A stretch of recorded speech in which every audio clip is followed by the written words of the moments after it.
The next few poses will be done in a standing position. Please move slowly and at your own pace. Keep the sturdy chair nearby for balance if needed. If you find that I'm talking faster than you are moving, please take your time and do fewer repetitions. Take a nice deep inhale and exhale. Place the feet about hips-width apart and grounded on the floor. Lift the toes and spread them nice and wide, and feel the navel pull gently in towards the spine. Push the toes into the floor and lean forward just a little bit. Feel the muscles that keep you steady. Lean back just a little bit and feel the toes come up. Feel the muscles that keep you steady in this position. Now push all four corners of the feet into the floor. Notice the steadiness of mountain pose. Notice how the steadiness of mountain pose feels. On the next inhale, roll the shoulders towards the ears, back and down so the shoulders are slightly open. Let the palms rest open to the side. Inhale and let the arms rise with the palms facing up. Exhale, bend at the elbows and allow the hands to come down the center line. Sink into the knees just a little. Repeat this again.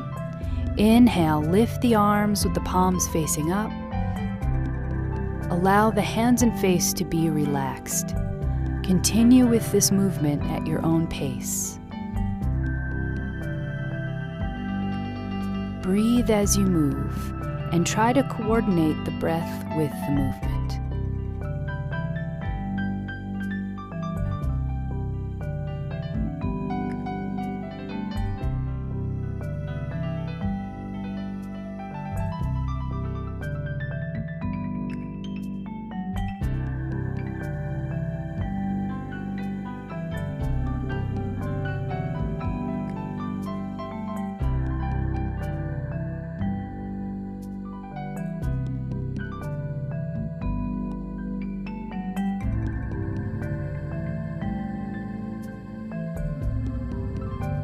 On the next breath, lift the arms back over the head. Fingertips point in, palms face up. Imagine that you have candles in the palms of your hands and you do not want to spill them. Turn the fingertips so they face behind you. The palms remain up. Turn the fingertips to the side and then to the front like an offering, then out to the side walls. Breathe as you move, up to the top with the fingers facing in again, towards one another, and then forwards like an offering, then out to the side walls. Breathe as you move, up to the top with the fingers facing in again. Let's do this rotation one more time.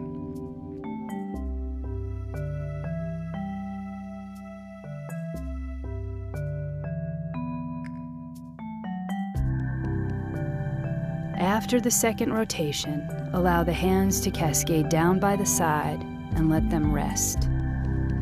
Pause for one slow inhale and exhale. One more breath. Inhale, exhale. This next exercise is excellent for strengthening the spine and gently stretching the muscles of the back, front, and sides. Attempt to make the movement easeful and gentle. We will do these movements with various arm positions. The first arm position is the easiest. Please be sure to stay with the one that feels best for your body. We will demonstrate them all. Take the right hand to the waist and then the left. Roll the shoulders open. And on the exhale, lean to the right. Inhale to the center. On the exhale, lean to the left. Inhale back to the center. Roll the shoulders up, back, and down. And on the next inhale, gently pull the navel towards the spine. Pull the shoulder blades softly together. Get a small lift in the chin and feel a sense of lengthening through the front of the body. On the next exhale, begin to fold gently forward. It does not have to be all the way. Bend the knees slightly. Inhale and rise back to a standing position. Open the left arm to the side. Keep the elbow bent. Leave the right hand on the waist. Inhale. Exhale, lean slightly to the right, and then return back to the center. Bring the left hand down to the waist. Lift the right arm. Inhale. Exhale and lengthen to the left. Return to the center. Roll the shoulders open. Gently pull the navel in towards the spine. Pull the shoulder blades softly together. Get a small lift in the chin. Exhale and fold forward halfway. Inhale back to standing. Open the left arm again. Inhale, and on the exhale, lean to the right. Inhale and return back to the center. Place the left hand on the waist. Lift the right arm. Inhale. On the exhale, lean to the left. Inhale and return back to the center. Roll the shoulders open. Lengthen through the front of the body. Slightly pull the shoulder blades together. Get a small lift in the chin. Exhale and fold forward. Knees slightly bent. Inhale and return to standing in mountain pose. Pause for a moment. Inhale and exhale. For this warrior sequence, attempt to keep the movements gentle and relaxed. If you notice that you are struggling, move the feet closer together. Lower the arms or make the movements smaller. This pose is great for strengthening the legs, respiration, and opening the shoulders. Step the left foot forward just a few feet. The back foot points in at a 45-degree angle. The front knee bends and the hips face front if possible. Inhale, open the arms and bend at the elbows. On the exhale, bring the hands and elbows towards each other. Inhale, open the arms and push the heart softly forwards. Relax the shoulders. Exhale, bring the arms together. Inhale, open the arms to where you feel comfortable. Exhale, relax the arms inwards. Inhale, open and expand. Exhale, contract. Inhale, exhale. Bring the hands back down by the side, return to mountain pose. One breath here. Inhale, exhale. Step the right foot forward. Take a moment, there's no rush. Ground the back foot into the floor. Bend the front knee.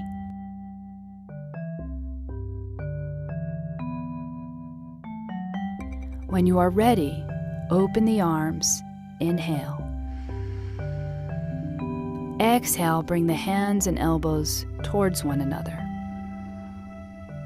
Inhale, open the arms. This is a relaxed opening in the chest. Exhale, bring the hands and arms towards one another. Inhale, repeat again, creating spaciousness with a full inhale. Exhale, contract and relax the arms slightly. 2 more times at your own pace. Inhale, open. Exhale, close. Let the hands rest down by the side and return back to mountain pose. Pause here for a few breaths.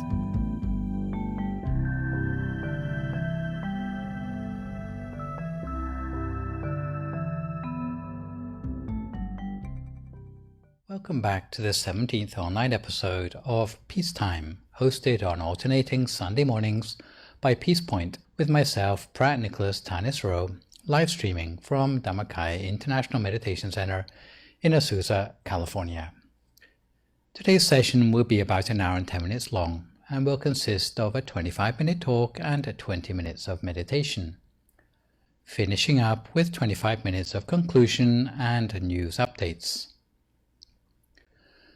The topic for the Dhamma talk today will be the art of compassion. Again, this session I would encourage you to send in any questions you have by emailing me at peacetime.questions@gmail.com so that I can have a shot at answering them next time round. The topic of compassion is one which seems to be trending in society, perhaps because people are fed up with the opposite: divisiveness, anger, fear, and all the other problems concerning selfishness. It is probably no surprise, therefore, that compassion is a subject where nearly every religion has a message. Not long ago, I was on an interreligious panel, where I was pretty much the last person to speak, and after listening to representatives from nearly every Abrahamic religion, Christians, Jews, and Muslims, I found that they had already said pretty much everything I had prepared to say. In fact, amongst all the characteristics that make God worthy of worship in those religions, compassion and mercy are up there with the most frequently mentioned in the verses of praise. It is like God is the blueprint for compassion in those religions. But what I found interesting, even after they said everything they were going to say, is that in Buddhism, there are still a lot of aspects of compassion overlooked by other religions. In Buddhism, compassion is valued simply as an ethical or a character quality to be developed in life. No matter where you think it's come from or who is exemplifying it, compassion is regarded as useful to the person who behaves compassionately, as it somehow brings out the humanity in people. For Buddhism, even if you start out without much of it, you have the possibility of becoming more compassionate by cultivating certain spiritual practices in life. Even if you start out as a fairly mean person, there is hope for you because you can become more compassionate by spiritual formation. In Buddhism, compassion is termed karuna, both in Pali and Sanskrit, and sometimes the term piyo, which means endearing, is used too. It is a quality important in all schools of Buddhism. Compassion has acquired an increasingly important place in the Buddhist pantheon of virtues as Buddhism progressed down through history. In a previous session, we mentioned how love is divided into 4 different facets in the Bible, whether it be storge, philia, agape, or eros, and in Buddhism there is definitely a clear effort to give compassion different shades of meaning too. So having just said that the divine aspect is lacking from the Buddhist understanding of compassion, that is not entirely accurate, because most of the words used to describe compassion in Buddhism are to do with qualities of godliness. Those compassion qualities that a person might aspire to are qualities that will make you more of a complete person. Even though you are still in this world, but if you are a compassionate person, it's like you already have 1 foot in the heavenly realm. So, compassion is characterized in terms of what's known as the 4 divine abidings. These can be understood simply in terms of different aspects of the values necessary in parenthood, the qualities of being a good parent. So for anyone listening in who is a parent or is planning to be a parent, then this is really one of the most serious testing grounds for the quality of compassion, where you can really cultivate compassion to the full. 4 aspects or stages of compassion are described: loving kindness, compassion, sympathetic joy, and equanimity. And I've put in the Indian words on the slide for those who are interested. They're seen as the qualities a parent needs to have as their child grows through different stages of maturity. So starting with a very young child, first of all, the first quality of compassion the parent needs to have, if your toddler is somehow suffering, crying, and in pain, is to empathize or feel that suffering for yourself. The sense of empathy which you have for that child's suffering, even if you may or may not be able to take away that suffering yet, as of course you'd want to do as a parent, that is where this whole process of development of compassion really starts. For this reason, psychopaths would not make very good parents. Really, compassion should not be restricted just to your children, but if you want to broaden the scope of this, it is relevant to anyone who you might see suffering. Simply to feel that suffering is the first way in which you can awaken compassion. In this particular case, compassion is known as loving kindness. The word metta or maitri are the Indian words associated with that in the Indian context. And try to remember those words because we're going to come back to them later for a special form of meditation where you can actually learn about and practice it. So this is where we get that intentionality. Some people overlook the quality of good intention because it doesn't seem to do anything. But it is actually where compassion starts, the goodwill you project towards others who you see suffering.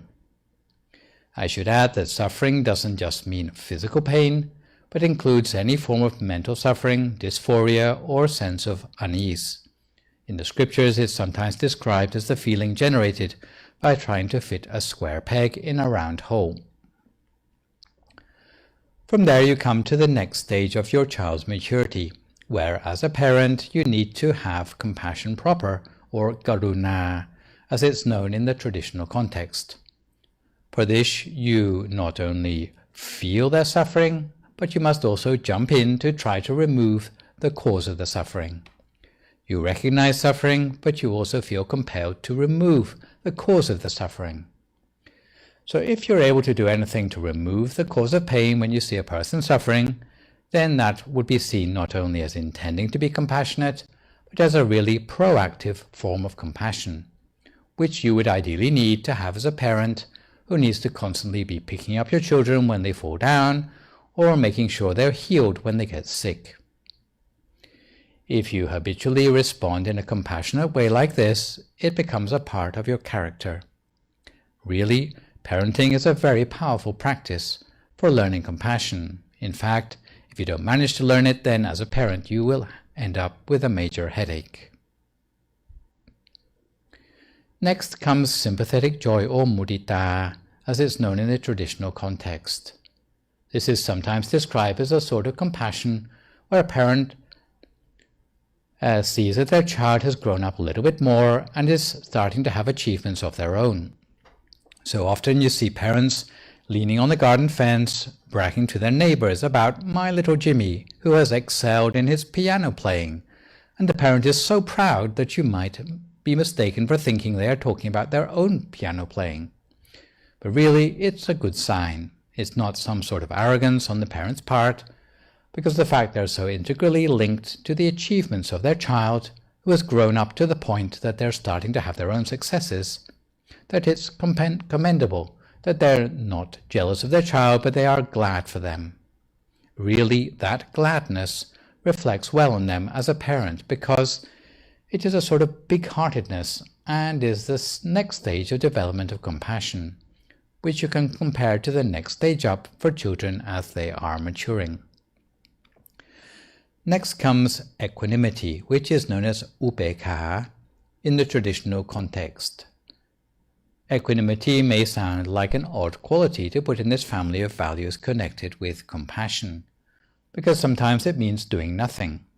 But if you allow me to elaborate further, sometimes it is like when you are a parent to children who have already grown up. You're still their parent, right?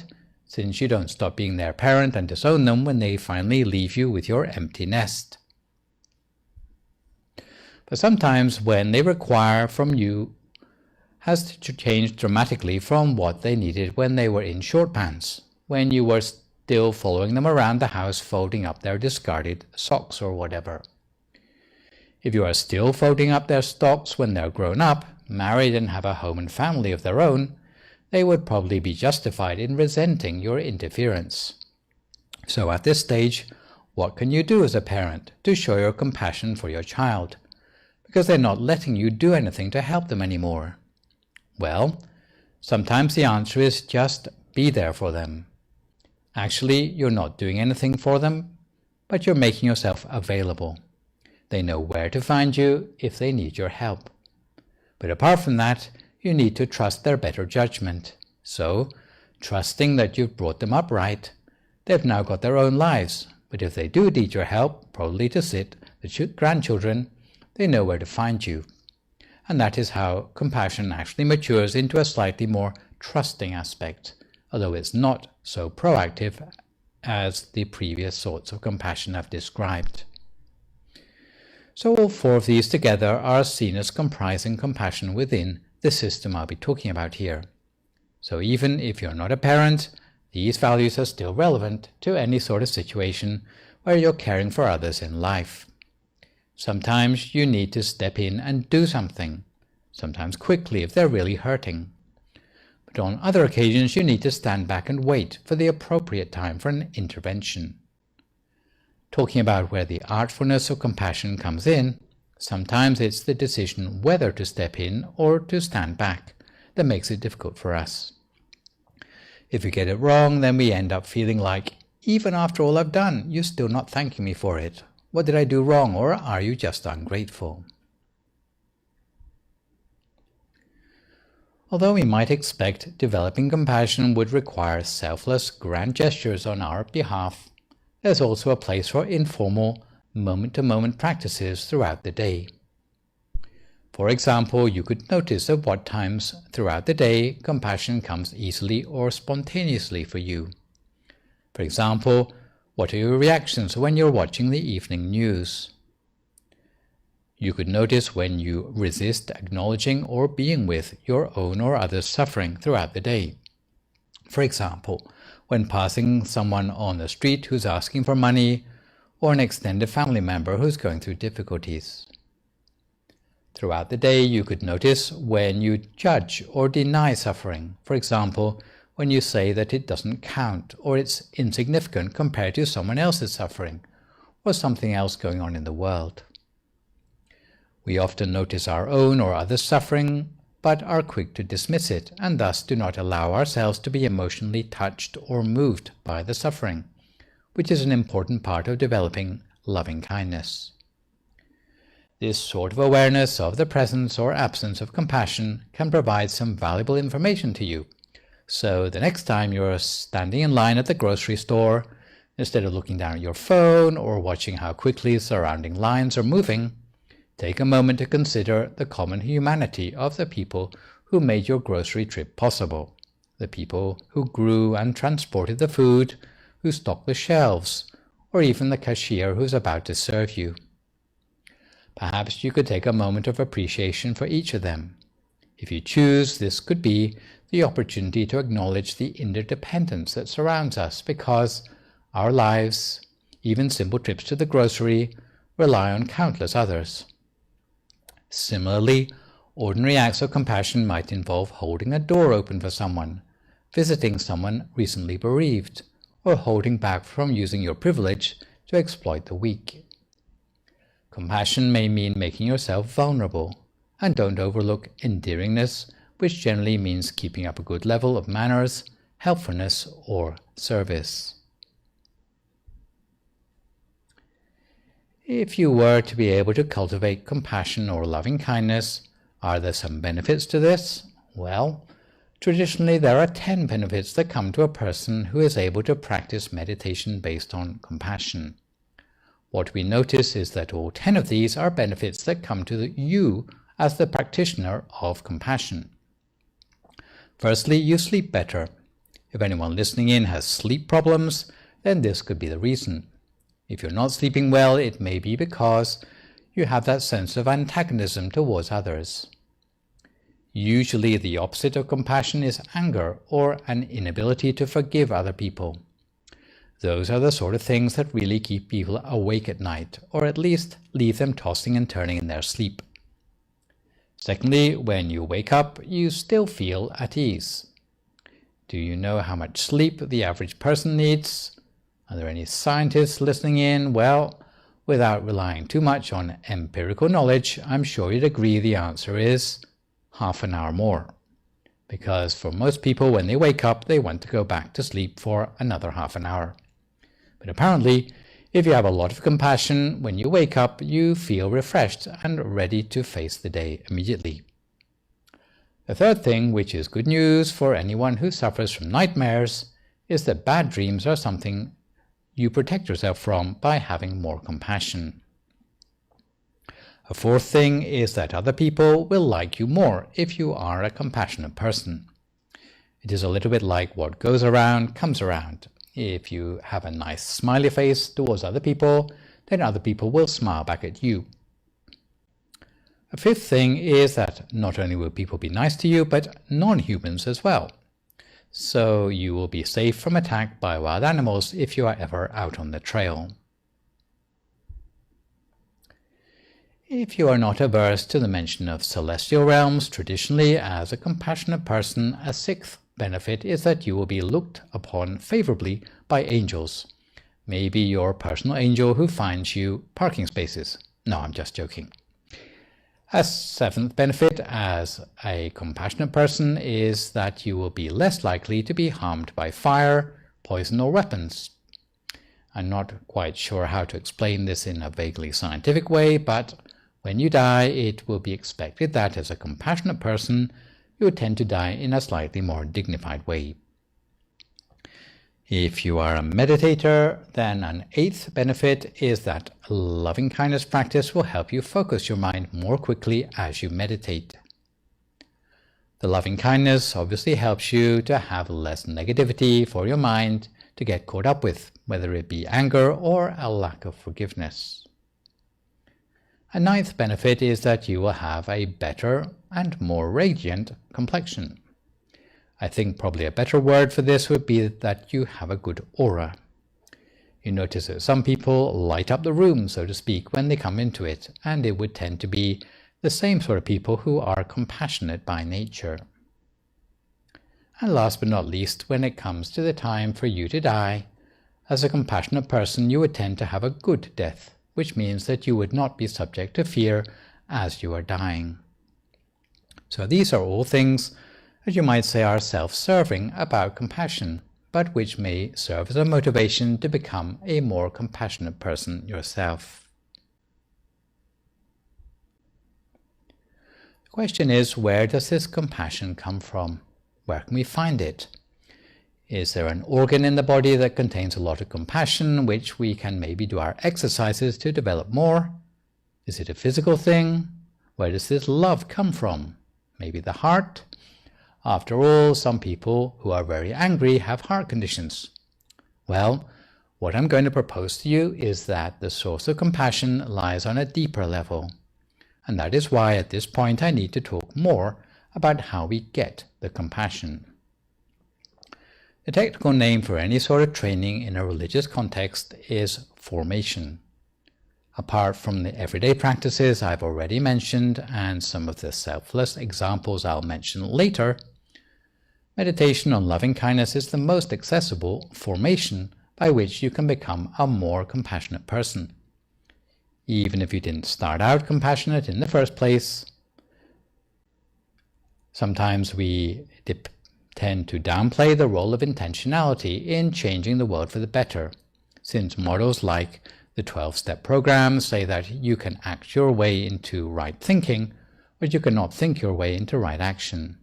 But here, with the cultivation of compassion, it would appear that the roots of the behavior lie in skillful intentions such as empathy for the suffering of others in a way that inspires you to want to help them. The intention is actually where we start. Later on, the strength will come to put that compassionate intention into action. So, formation of compassion does actually start with something called the mind, which I shall explain in just a moment. It's something more to do with the qualities of our awareness or our attention, rather than our brain. And the way it's cultivated is through a meditation-like practice to harness the aspect of compassion. So let me spend a few moments to describe how this works. I should start by saying that loving kindness meditation is not intended as an alternative or replacement for meditation proper.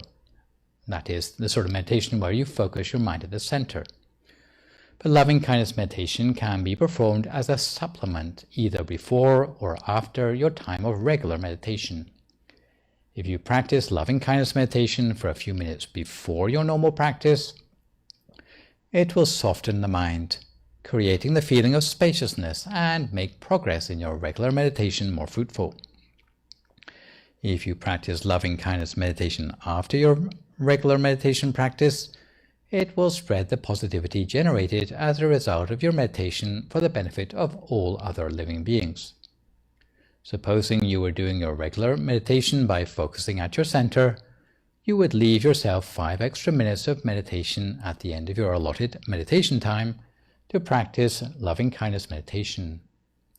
You start by allowing the mind to rest gently at the center of the body until it is free of thought. Only using a minimal effort to rest the mind at the center of the body, you will notice that the mind begins to expand, as you can see on the slide, as a sphere outwards, spreading the well-being arising as a result of the meditation to all beings within its compass.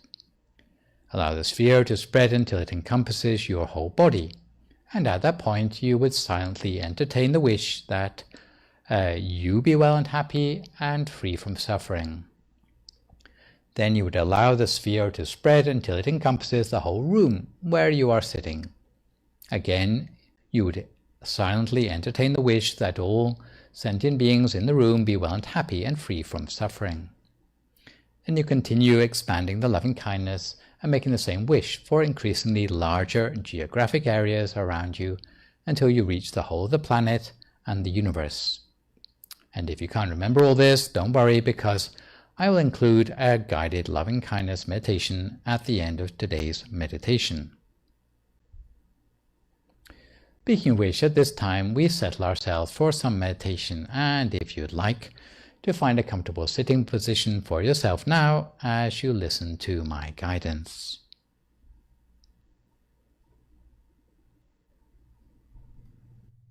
So we start by settling ourselves down into a comfortable position for meditation, closing our eyes as gently as possible, slowing ourselves down by breathing deeply and taking a few moments to check down through the whole of our body, to relax each and every muscle as we go, all the way from the top of our head, right the way down to the tips of our toes, relaxing all the tension of the muscles in between.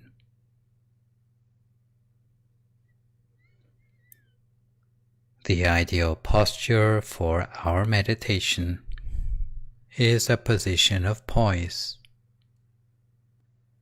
where the whole of our body is fairly upright, while being comfortable, almost as if there were a thread running from the top of our head all the way down through our back, almost as if we were suspended by that thread, with our body leaning slightly forwards and upwards, extending the back, allowing us to breathe easily and also making it easier to find the center of our body. Inside our mind, we reconnect with the best of our meditation, not with particular experiences that we've had, but with what we can remember of the feeling that accompanied that. A sense of joy or well-being that accompanied the best of our meditation, by conjuring up the same feeling all over again.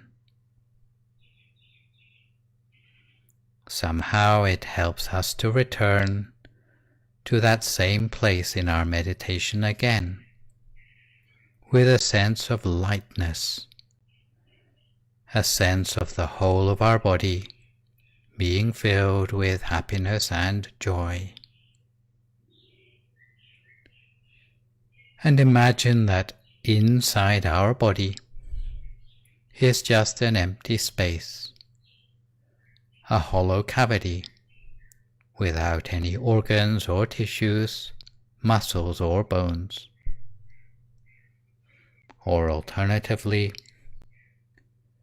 as if our whole body is like a bubble, with nothing on the inside, and completely transparent skin.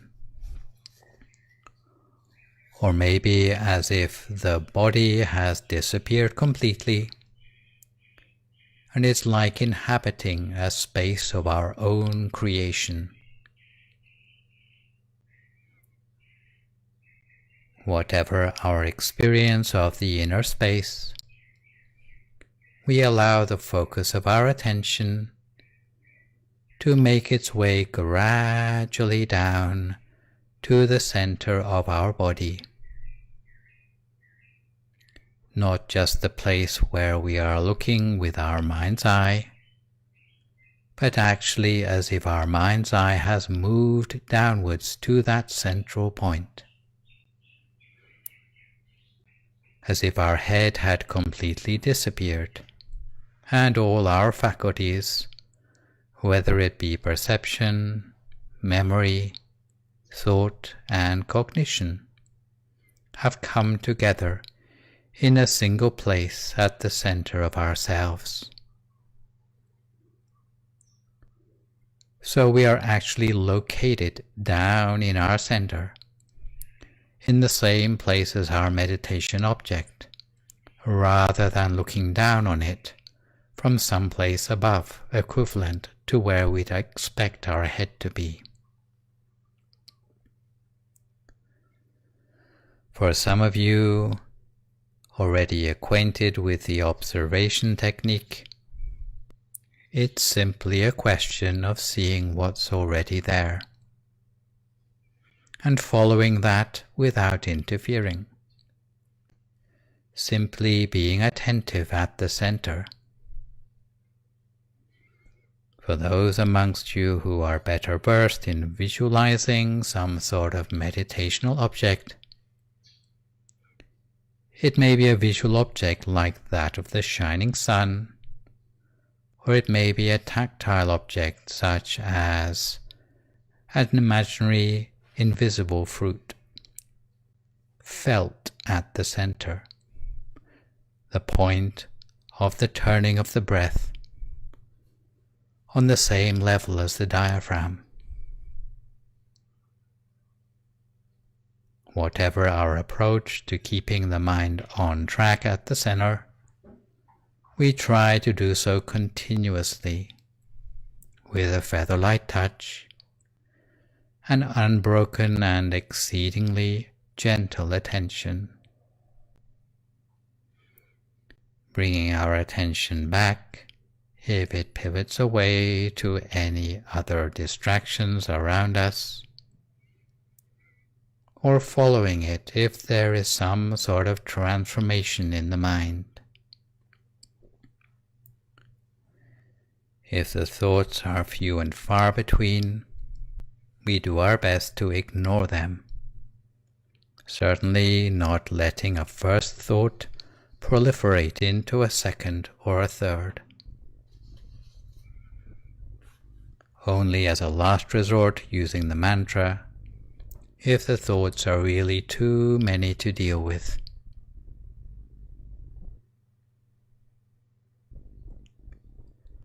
So we cultivate our attention in this way, lightly and gently, each to our own practice now, for a few more moments in silence.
So we continue to keep our mind on track at the center of the body the whole of the time. Lightly, gently and continuously. Always at the center of whatever inner experience we've built up for ourselves as a result of our meditation so far this session. For some people, the inner experience will amount to a sense of brightness at the center of oneself. For others, it may be more of a feeling, something like a sense of well-being, again centered at the seventh base.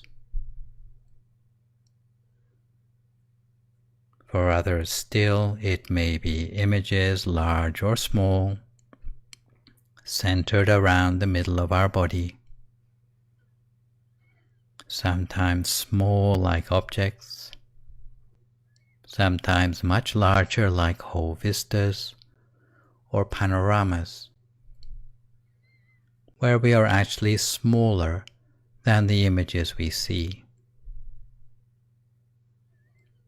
But whatever inner experience we have, we touch our mind gently at our center, so gently that it's almost as if we are hardly touching at all. Touching with the lightness of a warm fingertip, touching the surface of some new fallen snow. Touching the snow so gently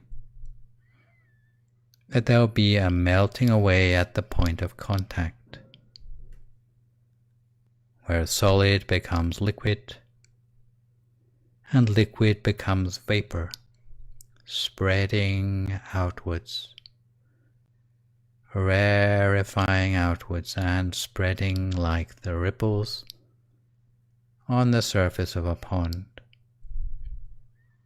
ever wider from the point of contact. In this way, we extend our inner experience initially to the whole of ourselves, filling ourselves with the light or that sense of well-being, or expanding the inner picture to fill the whole of our body by a process known as the spreading of loving kindness. And we make the affirmation at the center of ourselves that may I be well and happy, free from all suffering.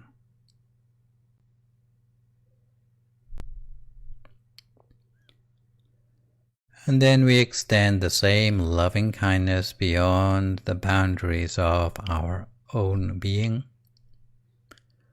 outwards into the room around us, extending outwards in all directions around us, like a halo or an aura,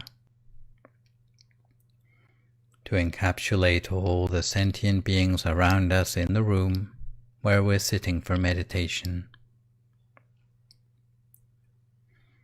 And we start to return some of the benefits of meditation to the world around us by making the affirmation at the center of ourselves that all the living beings here in this room be well and happy, free from suffering, and live together in peace and harmony.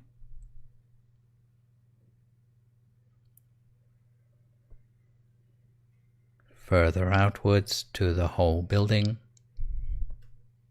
wider to the whole neighborhood, outwards to the whole municipality and the city limits, almost as if we are extending our loving kindness across a map, seen in bird's eye view, in ever-widening circles around us, taking in all the sentient beings therein, with the wish that may all these beings be well and happy, live in peace and harmony. Especially at this time when so many people feel isolated or pinned down by negativity, we extend our loving kindness as a torrent of peace, a cool tide extending outwards to bring happiness where there is suffering, and increasing the happiness where happiness is scarce. Even wider to the whole state of California, to neighboring states, to all the lower 48 states, wider still to the whole of North America, with the wish that all living beings here on this continent be well and happy, free from suffering, live together in peace and harmony. And wider still to all the continents of the world, as if we were extending loving kindness across the entire face of this planet, with the affirmation at the center of ourselves that may all living beings, whether on the land, in the air, or in the sea, be touched by our loving kindness, that these living beings be well and happy, free from suffering, live together in peace and harmony, that world peace become a reality within our own lifetimes.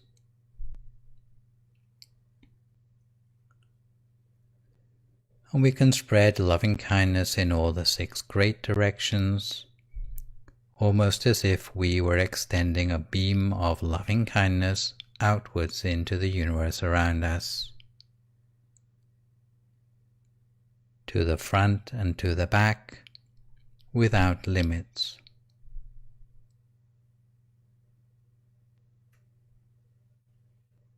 To the right and to the left, without boundaries.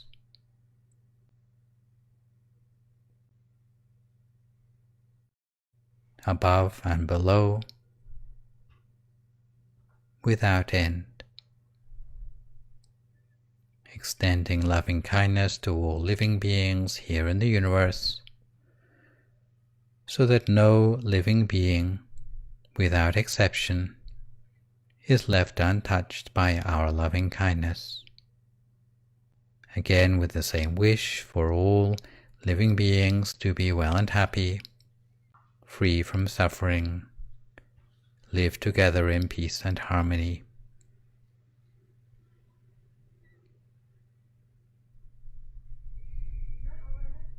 And for the last few moments of our practice, we can extend a loving kindness toward particular loved ones we may be thinking about, by holding them close within the brightness or our sense of well-being at the center of ourselves.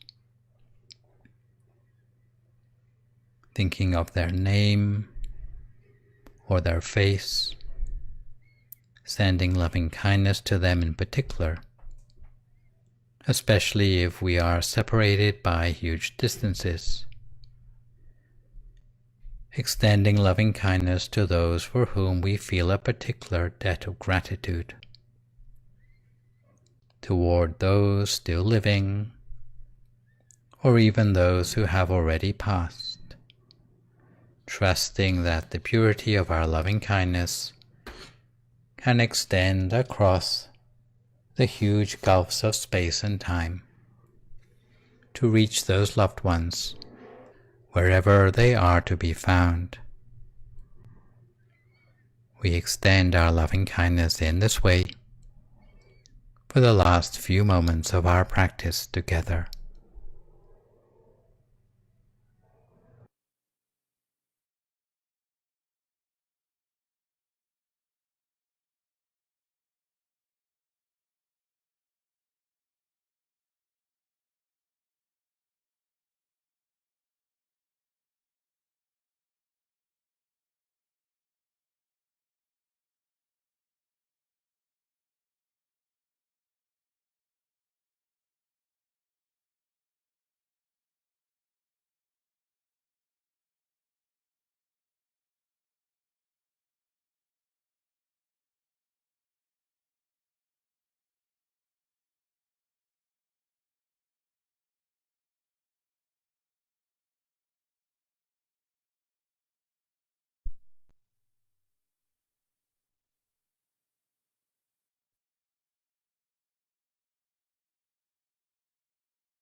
Sabba Buddhanupavena, Sabba Dhammanupavena, Sabba Sankhanupavena Sattha Soti Bhavantu Te.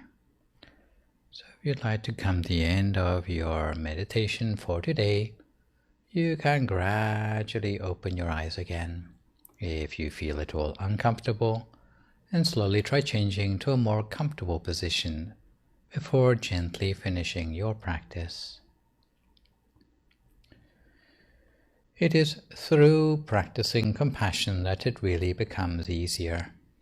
Although you may have great expectations about the wonders of meditation and compassion, but usually a single meditation will not solve all the problems in your life.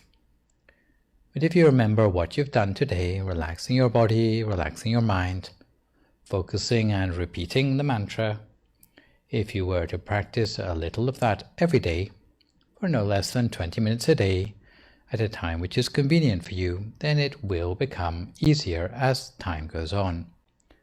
There may be good days and bad days, but on aggregate, there will be an increasing sense of calm in your life. And you'll be able to go further in your 20 minutes than was possible when you first started out. This is important for anyone who felt frustrated by their first experiences of meditation. For spreading compassion beyond ourselves, it is not easy, but we also need to keep working at it. Compassion for others never comes easy, but with practice, the circle of people for whom we have compassion will be a gradually expanding circle around you. When training yourself, it's sometimes easier to start with people for whom you already have some degree of familiarity, not just a bunch of random strangers. When learning to spread loving kindness, some people actually start with those closest to them, for whom they feel some sort of admiration, and then they work their way towards more difficult people in their lives. But spreading loving kindness geographically, like we practice today, is also an effective way of training yourself in compassion. As the mind becomes more fluid and flexible, something changes, meaning that you will become less quick to anger. So, to continue our examination of compassion as an antidote for being mean or selfish, in his book, The Art of Happiness, His Holiness the Dalai Lama once said that compassion helps create a positive, friendly atmosphere in the world. With a compassionate attitude, you will find it easier to initiate affection towards a positive response from other people in your relationships. It may not be certain how long it may take for that flow of goodness to come back to you, but the Dalai Lama, who is very accomplished at this sort of thing, basically taught that the art of happiness is synonymous with learning to be compassionate to others. It is not the whole story, I should hasten to add, but it is a big part of it. By initiating compassion, you open yourself up to receive much better things in your life. So that is how being compassionate to others, even if it doesn't reach the point of complete selflessness, can eventually come full circle back to you. It helps initiate that contact with others who might want to return compassion to you. So people may have an ulterior motive for being compassionate. I'm not sure how to put a fine point on it, but doesn't it sound like a contradiction to want to help other people as a way to help yourself? Although it may sound strange, even this motivation for compassion can be accommodated, but you might call it self-serving compassion. In my own Theravada denomination of Buddhism, actually compassion is not emphasized that much. It's usually described incidentally in descriptions of other virtues. It is described incidentally because often there needs to be a balance between give and take, in a way that doesn't leave you too vulnerable to exploitation. The logic generally goes that you need to have some strength yourself first before you can save another person. If you see a non-swimmer drowning in the river, you better check first that you know how to swim before you jump in after them. Or in the words of the in-flight safety presentation, you need to fit your own oxygen mask first before helping others. Also, sometimes you need to have a resource yourself first before you can share with others. You can't give things that you don't have. It's like if you want to help charity, you need to have something in your bank account first before you can make the transfer. Sometimes, the deeper the well of compassion, the more it has to flow inward as well, in order to have strong roots of providence. So, you may think, I don't have it in me to be selfless or even share, but there's nothing to stop you doing a little bit more work on yourself first, probably a lot more work. And the other thing which some people find difficult is that because they think benign selflessness is the ultimate thing to aim for, they may be overly critical of themselves. They don't start from a position of love for themselves or compassion towards themselves. Consequently, they keep beating themselves up about how imperfect they are, to the point that they have nothing left over to share with anyone else anymore. Some of us are very critical of ourselves. We have very high standards that we try to live up to, but when we fail, we feel bad about ourselves. So, part of compassion is having a realistic sort of outlook about yourself and where you are going. And this is particularly why having a way to work on ourselves to become better is both hopeful and refreshing. Further up the scale of devotion to compassion, you come across more selfless acts. For a parent and a child, well, it's pretty easy to understand how you are really doing something for another person. Within the Buddhist faith tradition, not so much my own denomination, which tends to emphasize more solitary introspection, but more in the sense of the reformed Buddhist tradition of the Dalai Lama, known as the Mahayana school of Buddhism, compassion is really emphasized quite a lot. In the Mahayana, it is almost as if by serving other people, by being selfless in other words, you discover who you truly are. So by giving of yourself, you discover who you truly are. The more you can sacrifice for others, the more worth you have, maybe in the eyes of others, but certainly on a cosmic level. There are some really quite dramatic stories in ancient scriptures about acts of compassion. Some of them seem quite amazing, maybe even legendary, and in my own tradition, what is quite startling is that it is not only people who are on the receiving end of such compassion, but even animals. Sometimes people explain compassion only as applying to fellow human beings, but within Buddhist tradition the definition goes much further to extend to all sentient beings, because animals also have suffering and fear in their lives. So, being kind to animals is also a valid expression of compassion. This doesn't mean huge, spectacular acts of compassion towards animals, although the examples I've prepared are fairly dramatic. The first example of a Buddhist saint who was once walking in meditation beside a cliff edge, and please don't try that at home, and down below him he saw a hungry tigress who was so thin that her ribcage was showing through her skin. Obviously she had not eaten for a long time, and yet she was having to produce the milk to suckle her young tiger cubs. In desperation she was thinking to herself, if I were to eat one of my cubs, I would have the nutrients to produce the milk to let the remaining cubs survive. The saint, walking for meditation up on the cliff, saw what she was intending, through the power of mind reading that you can do if you are an expert in meditation. And he thus decided, it is better that I throw myself to my death at the foot of the cliff so that the tigress can eat me rather than having to destroy her own offspring. And thinking that, he threw himself over the cliff to land at her feet. So a selfless act of compassion, even for a hungry animal.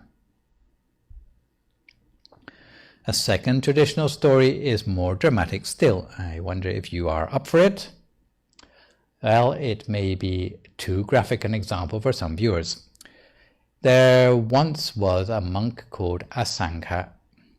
Being an expert meditator, he went off to meditate and meditate and meditate in a cave in the wilderness. So he was a solitary meditator in a cave, cut off from society, and his motivation was that he reckoned that by meditating like this, he would really be able to meet with his Savior by the ultimate sacrifice of meditating in a cave. However, after many years of meditation, he found that he had still not made any progress towards finding his Savior. For many years there was no special sign that he was getting any further along his spiritual path, until eventually there was this mangy dog which turned up on the doorstep or whatever you have at the cave entrance and started to look at Asanga longingly, like he might be able to help. And being a mangy stray dog, it had a lot of sores. The monk Asanga in the cave saw that the sores on the dog's skin were caused by maggots eating away at the dog's skin. So Asanga thought to himself, is this a sign that I have been waiting for? Maybe what I need to do is not just meditate a lot, but to show compassion for this poor, unfortunate animal. So he tried to help the dog the only way he knew, but he saw the wounds on the dog were so tender that probably the only way he was going to really be able to help the dog was by getting up real close. And when he got closer, he saw that not only did the dog have sores, but there were a lot of maggots on the sores. And then he started to feel sorry, not just for the dog, but also for the maggots, because even maggots have got their self-respect, right?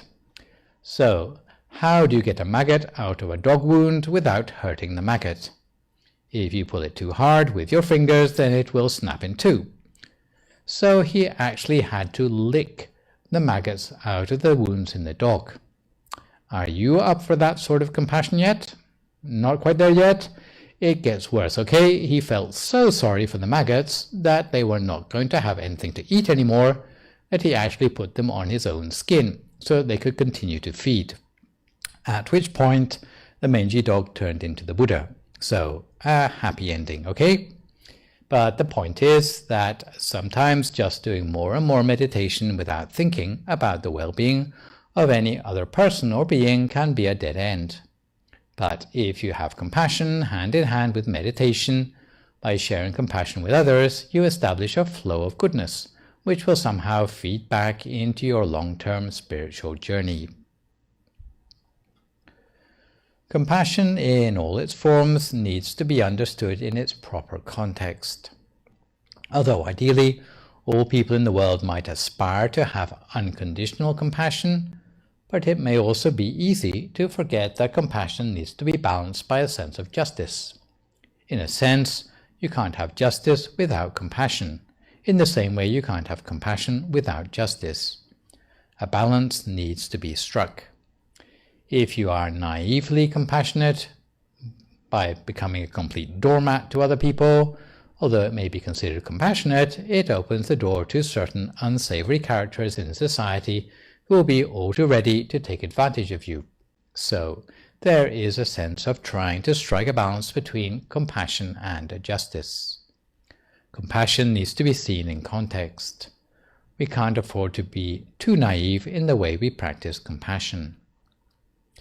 An overview of Buddhist teachings sometimes talks about wisdom coming together with compassion as being the two wings that allow the practitioner to fly towards freedom and spiritual perfection. If you have compassion but no wisdom, then you will just keep flying round and around in circles. Meditation tends to provide the wisdom side, giving you the understanding to see more deeply into the problems, rather than just sympathizing with people's problems. However, if you spread the meditation you have practiced by loving kindness, you will cultivate the compassionate side of yourself. There are also many other things you can practice in your everyday life in order to cultivate compassion and test the level of compassion you have already attained. For example, if your friend calls you up with the news that their house has just been robbed, what would be your first reaction to the news? What will be the first thing you say to them? Some people might ask, "Are you okay?" or say, "I'm sorry," or "Do you need anything?" or maybe they'll say, "I'm on my way." All these answers are coming from a place of compassion. Another sort of person might ask in a bit more of a pragmatic way, "Did they take anything?" or "Did you call the cops?" because they want to make sure those thieves are punished. The pragmatist thinking is, "I'm not going to let them get away with that," or were the stolen items insured? Sometimes completely forgetting about their friend's feelings. But what I'm getting at is that there are two ways people can respond. Both of them are completely valid. In some cases, you need both in order to be a good friend to them, to make sure they are okay and taken care of. But the other side is that we have got to do something about this, protecting their possessions when they are off their game. You really need to have both. Compassion is important, but it's not the whole story. The whole thing about being a zero-sum game is that although it may be very compassionate by nature, sometimes you need to complement it with that other part to make sure you're not going too far out on a limb and leaving yourself vulnerable. So, the pragmatist whose first reaction is, "Oh, I'll get the cops, get out of my way," that would be going too far to the other extreme. There's also a lack of compassion there, so you really need to develop both sides of your interaction with people. Some people find one side of the interaction easier than the other. Within the system known as psychological type, one sort of person is characterized as having a feeling preference, that is, the more compassionate ones, or On the other side, as having a thinking preference, in other words, the pragmatists. If you have a quick look at these preferences, maybe you can see where you lie on the scale, because generally everyone is either one or the other. I should say up front that generally the womenfolk tend to fall more on the feeling side. This is not a sexist observation, but a statistical one, and it's said to be attributable mostly to the expectations of our society. So if a woman doesn't conform with the compassion stereotype, she tends to get accused of all sorts of things. So thinkers are more guided by objective logic, cause and effect, and flaws in logic. They like principles in dealing with people, and at work they like to focus on productivity. By contrast, the feelers are guided by personal values. They are more compassionate, in other words, they don't feel they have to have reasons to justify their personal values. They tend to focus on harmony with others. Whether an issue is right or wrong is not as important as making sure that in the end everyone is happy. They tend to look for common ground, especially in arbitration or in a negotiation. They like to treat each person as an individual case, especially if they are downtrodden people. And feelers in the workplace tend to regard the product of the work as less important than the work as having job satisfaction, harmony, and being fulfilled at the end of the day. In conclusion, I would like to say that meditators, especially in the Dhammakaya tradition, are generally stronger on feeling and tend to be more mystical in their outlook on life. Sometimes they are people who have had religious experiences, and perhaps, unsurprisingly, the majority are female. The other sort of practitioners, the thinkers, who are maybe more challenged to be compassionate, tend to be more ambitious in their workplace dreams and tend to be more intellectual in their spirituality. But whatever the balance of your personality, the artfulness in applying compassion is to find a balance. However hard or easy we find compassion, it is something we cannot do without, because all of us at some time in our life are going to depend on it. As I said for generosity in my previous session, we come into the world empty-handed and therefore rely on the compassion of others. So, in a sense, compassion makes the world go round in terms of a humane society. It is something that is important for all of us, whether we are thinkers or feelers. We need to find an artful way to cultivate compassion in our lives. And I hope that what you've learned from the session today will help you to make compassion more substantial in your life and prove a useful way forward in terms of balance to have a deeper well of compassion within yourselves. So let me finish up with a couple of news updates, one about temple support and the other my usual PSA about the availability of meditation teaching in English.